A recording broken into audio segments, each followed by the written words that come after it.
Hey friend, welcome back to Biz with Liv. In episode 1, we studied the creator economy to understand why content matters today.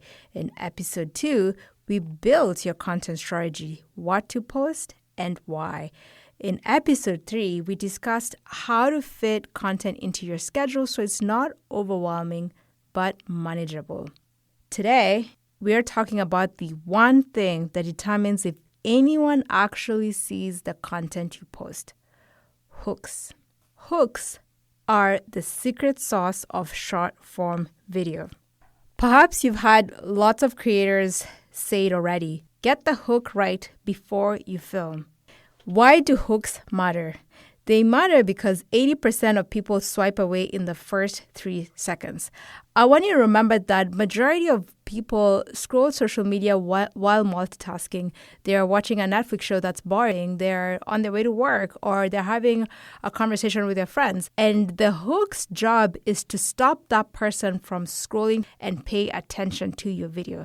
Hooks are your $100 bill on the sidewalk. A bad hook is wasted strategy, while a good hook can help you 10x your reach and attention. There are 3 rules to getting the hook right.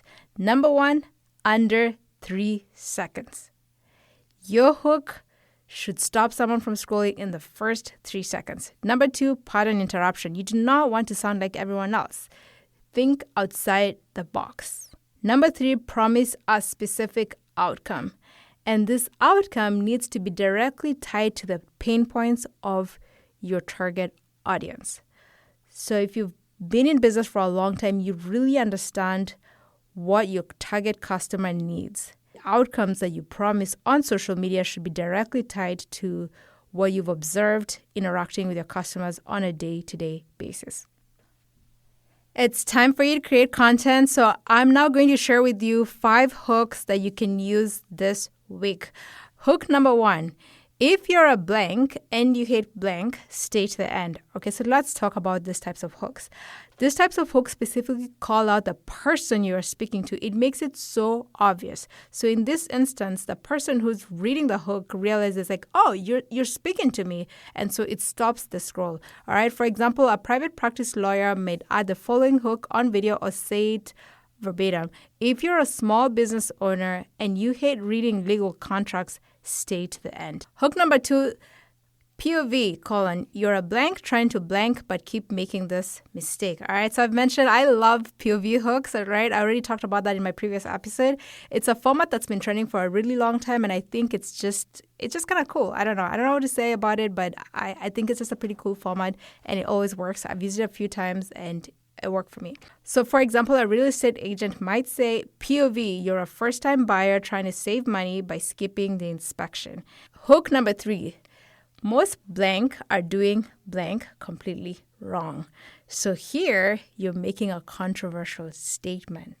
All right, so you're saying that majority of people are doing something in the wrong way, and you're going to come in as the expert or as the authority and show what the right way is. So it can come across as a little bit controversial, and that's good for engagement.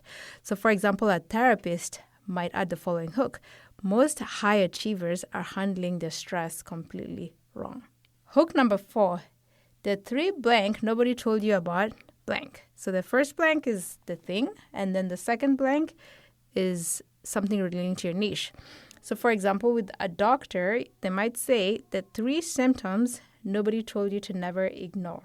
Why I love this type of hook, let's call it a value list hook, right? I love value lists because people know that there's something else coming. So it keeps them watching. It's like, okay, list, whatever you mentioned as number 1 was quite interesting, but you said there are 3 things. So I'm going to stick around and hear what number 2 is. Oh, number 2 is quite interesting. So I want to hear what number 3 is. And so it really encourages the completion of the video, which then drives watch time, and the algorithms love that. Hook number 5, the promise hook. Do this one thing and blank gets 10 times easier. Blank is result. For example, a fitness coach might say, do this one thing and sticking to your workouts gets 10 times easier. We're all so curious to know what the one thing is. Like, is it just one thing? Or like, what is it? piques your curiosity because it just makes it seem like, oh, it's that simple.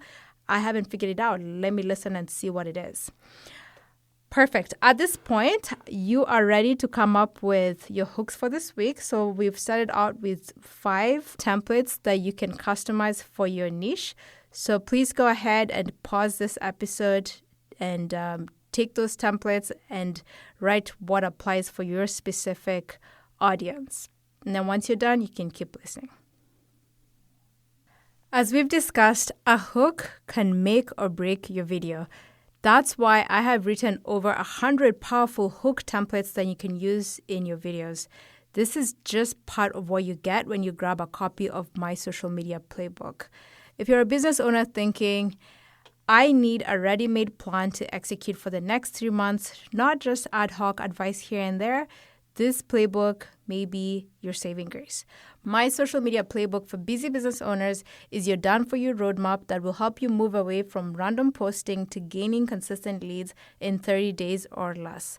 I wrote this playbook for small business owners tired of posting and praying something works, for solopreneurs who want leads without 24/7 content creation, and for coaches and content creators ready to turn social media into revenue. This playbook will give you a system that scales without hiring a full-time team. So if you're done posting randomly and ready to post strategically, grab your copy of the playbook before you head on to the next episode. I've added the link down below. And if today's episode gave you one idea you can actually use this week, I'd love it if you hit follow or subscribe so you don't miss the next episode, and share this with another business owner who keeps saying they don't have time for content. You do have time. You just need a playbook that matches your life. I'm Olivia. This is Biz with Liv, and I'll talk to you in the next episode.